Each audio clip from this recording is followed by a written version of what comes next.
মীর জাফর বলতে আসলে যে বিশ্বাসঘাতক তাকেই মীর জাফর বলা হয়। আজ ২৩ জুন পলাশী দিবস, বাংলার ইতিহাসের এক কালো দিন। ১৭৫৭ সালের এই দিনে দেশীয় বণিক, বিশ্বাসঘাতক ও ইংরেজ বেনিয়াদের চক্রান্তে পলাশীর প্রান্তরে ২০০ বছরের জন্য বাংলার স্বাধীনতার সূর্য অস্তমিত হয়।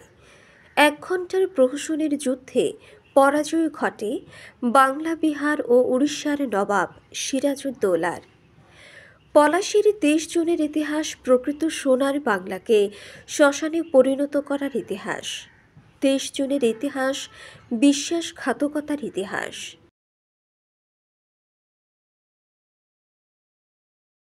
নবাবের সেনাপতি মীর জাফরের বিশ্বাসঘাতকতাই ইতিহাসের মোড় ঘুরিয়ে দেয়। শুরু হয় উপমহাদেশে ব্রিটিশ বেনিয়াদের দীর্ঘ দুঃশাসন, বাঙালিকে পরাধীনতার শেকলে রাখে প্রায় ২০০ বছর।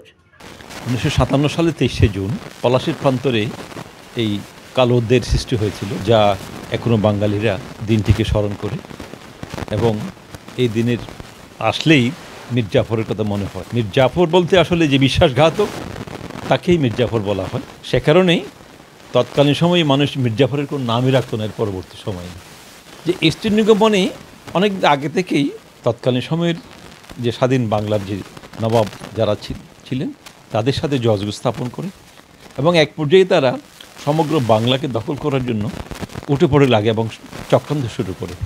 এবং সেই চক্রান্তের প্রধান ব্যক্তি ছিলেন নবাব সিরাজউদ্দৌলার নিকট আত্মীয় এবং সেনাপতি মীর জাফর। পলাশীর দিবস থেকে শুরু করে আমরা পরবর্তী পর্যায়ে যে বাংলার ইতিহাসে যে আমাদের স্বাধীনতার যে সূর্য অস্তমিত হয়েছে সেটার জন্য দীর্ঘদিন অপেক্ষা করতে হয়েছে এই যে আমাদের পার্বত্য উপমহাদেশের স্বাধীনতার জন্য। শুধু সামরিক নয়, বরং বিশ্বাসঘাতকতার কারণেই ভাগীরথী নদীর তীরে পলাশীর আম্রকাননে সিরাজউদ্দৌলার পরাজয়ের শেষ প্যারেক পড়ে। নবাবের আসনে ব্রিটিশদের পুতুল হয়ে বসেন বিশ্বাসঘাতক মীর জাফর।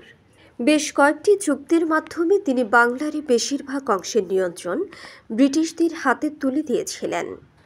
গত ১৪০০ বছরের ইতিহাসে ইসলামের মুসলিম শাসন ব্যবস্থা যেখানেই ছিল, প্রতিটি সাম্রাজ্যের পিছনে কিন্তু একটা পলাশীর ট্র্যাজেডি কাজ করেছে।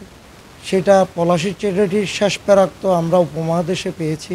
তারপরে ১৯ শতকের শেষ ভাগে এসে আমরা উসমানীয় খেলাফতের পতনের মাধ্যমে মুসলিম সাম্রাজ্যের শেষ শাসন ব্যবস্থা আমরা শেষ প্যারাকটুকু আমরা মেরেছি। আমরা পলাশীর ট্র্যাজেডির কারণে আমরা মীর জাফরকে একটি উপমা হিসাবে দেখি।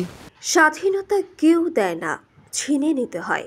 আর বিশ্বাসঘাতকতা কখনো কোনো জাতির জন্য মুক্তির পথ নয়। নবাব সিরাজউদ্দৌলাকে পতন ঘটাবার পেছনে যে সমস্ত মুনাফিকরা, কুচক্রীরা এখানে অবস্থান নিয়েছিল, তার মধ্যে তার আত্মীয় এবং প্রধান সেনাপতি মীর জাফর এবং তার খালা ঘোষের বেগম সহ অনেকেই যুক্ত ছিল। ঠিক তাদের এই চক্রান্তের ফলে ইংরেজ বেনিয়া লর্ড ক্লাইভ ভারতবর্ষের স্বাধীনতার উদীয়মান সূর্যকে স্তিমিত করে দিতে পেরেছিল।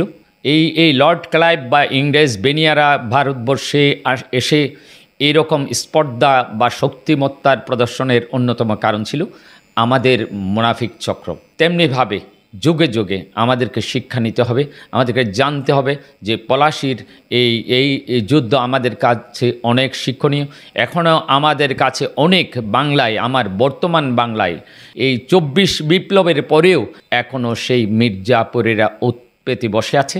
২৩ জুন আমাদের এই সতর্কবাণী শুনিয়ে যায়, দেশের ভেতরের শত্রুরা বাইরের শত্রুর চেয়ে অনেক বেশি ভয়ঙ্কর। আমরা কি ২৩ জুনের কালো অধ্যায় থেকে আদৌ কোনো শিক্ষা নিতে পেরেছি? ইতিহাসের বড় শিক্ষা হলো এই যে ইতিহাস থেকে কেউ শিক্ষা নেয় না। দেশপ্রেম সবচেয়ে বড় আমানত। এই সত্যটা জীবনের প্রতিটা ক্ষেত্রে প্রত্যেক নাগরিককে মনে রাখতে হবে। সব কিছুর আগে দেশ, ভালোবাসতে হবে মাতৃভূমিকে।